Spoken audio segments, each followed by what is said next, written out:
Okay, so now we're going to start off with the next fundamental movement pattern, which is number 4 on the list, which is the press. So the press is any movement that you are pushing something away from your body or pushing your body away from something.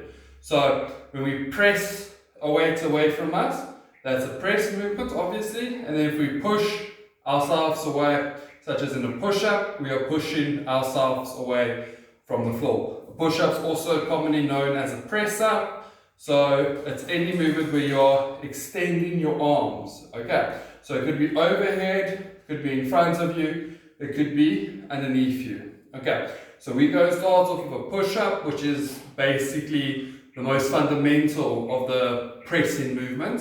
So we're going to keep the more in-depth fundamentals of a push-up for a later video, but for today we're just going to cover the basics quickly.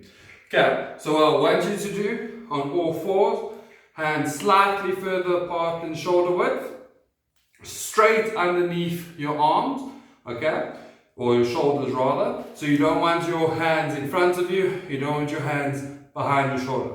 Straight underneath, slightly wider than shoulder width.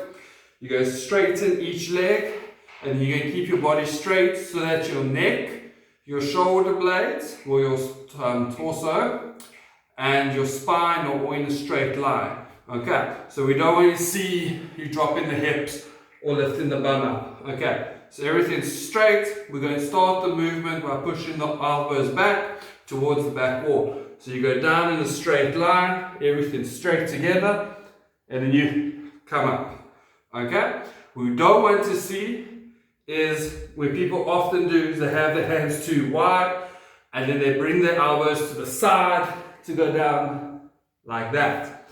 And that's really bad for the shoulders. It really hurts them and can risk injuries, especially if you're untrained.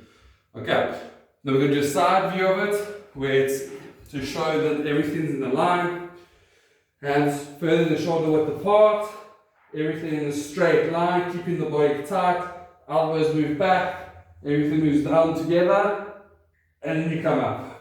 Okay? What I don't want to see is the bum coming down first and then the chest, or the bum staying up and the head going down. Okay? For a push-up, I want everything straight and neat. Okay? Like that, and then up.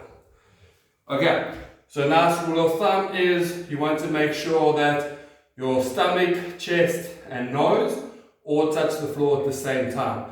So that's the push-up, which falls under the press in the fundamental movement patterns.